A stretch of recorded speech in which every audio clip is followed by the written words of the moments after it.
निधि मिश्रा जी इंदौर से।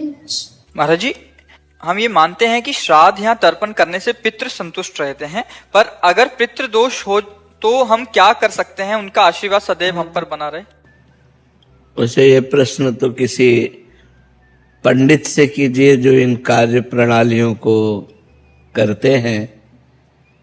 हम ये जानते हैं कि समस्त दोषों से मुक्त होने के लिए, समस्त ऋणों से मुक्त होने के लिए, देव ऋण, ऋषि ऋण, मातृ ऋण, पितृ ऋण, गुरु ऋण, समस्त ऋणों से मुक्त होने के लिए और समस्त दोषों से मुक्त होने के लिए एकमात्र भगवान की शरण लेकर यदि हम नाम जपते हुए अपने कार्यों को करें, चाहे वो पितृ तर्पण हो, चाहे वो श्राद्ध हो, तो इससे सब दोष मुक्त हो जाएंगे, सब पितरों का कल्याण हो जाएगा। सातरति सातरति सा लोकान तारयति, वो स्वयं तर जाता है, स्वयं तर जाता है, लोगों को तार देता है, जो अपने चित्त को भगवान में अर्पित कर देता है, जो निरंतर नाम जप करता है, भगवान की शरण में है। ये उपाय तो हम जानते हैं, लेकिन अब जो शास्त्रीय पद्धति से पितृ तर्पण और श्राद्ध ये कभी करवाया नहीं है, बाबा जी रहे हैं, तो किसी आचार्य पंडित जो करवाते हैं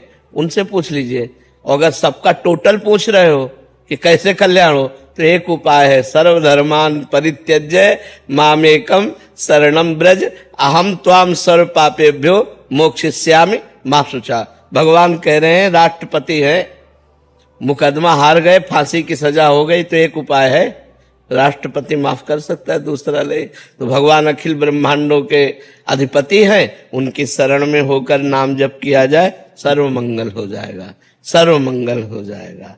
तो इसलिए हमारे तो यही उपाय पता है।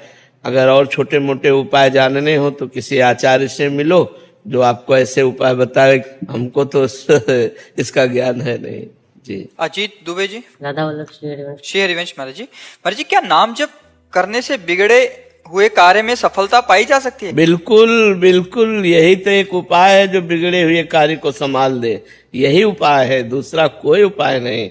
भगवान का नाम जब सब बिगड़ी बना देता है, आप जप के देख लो। लेकिन ध्यान रखो, बिगड़ा है 100 ग्राम और भजन है 1 ग्राम, तो अभी बिगड़ी नहीं बनेगी। जब 100 के ऊपर, 100 ग्राम के ऊपर भजन बढ़ेगा, तब आपको फटाफट सब कुछ बनता नजर आएगा।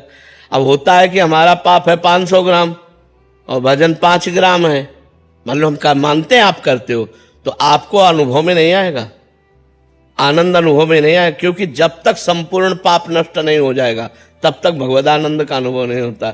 इसीलिए कुछ लोग थोड़े दिन भजन करते हैं और देखते हैं कि लाभ तो मिल नहीं रहा, नुकसान हो रहा है। नहीं, भजन तो लाभ दे रहा है, वो आपके पूर्व पापों का नाश कर रहा है, आपका मंगल कर रहा है। भजन कभी व्यर्थ नहीं जाता, अविनाशी परमात्मा का सुमिरन भजन कभी व्यर्थ नहीं जाता। इसलिए नाम जप करो, बिगड़े काम बनेंगे, पर संभल लो। हम इस बात को दिमाग में बैठा लो कि जितना तुम्हारा गलत आचरण, जब तक वो नष्ट नहीं हो जाएगा तब तक आपका मंगल नहीं होगा। पुण्य कर्म के बस थोड़ा सुख आ जाएगा, पाप कर्म के फल दुख आ जाएगा, लेकिन जो मंगल है एक बार शुरू हुआ तो कभी अमंगल नहीं होता जीवन में। ध्यान रखना, अमंगल होते होते मंगल हो जाता है, दिखाई देता है अमंगल हुआ और मंगल हो गया। कई बार हमने कहा कि तलवार आएगी, वो गले तक वो हार बन जाएगी, वो तुम्हारी गर्दन को नहीं काट, सीम की चाप सके को तासु बड़ रखवार रमापति जासु, पर इतने में तो हालत खराब हो जाएगी। बस उसी में हालत खराब ना हो तो वही भक्त है, वही भगवान का भक्त। बड़ी कठिन बात है ये, बड़े लीला बिहारी भी हैं, बड़े लीला बिहारी। हरी तेरी गति लखना पर है, सारा खेल उन्हीं का चल रहा है।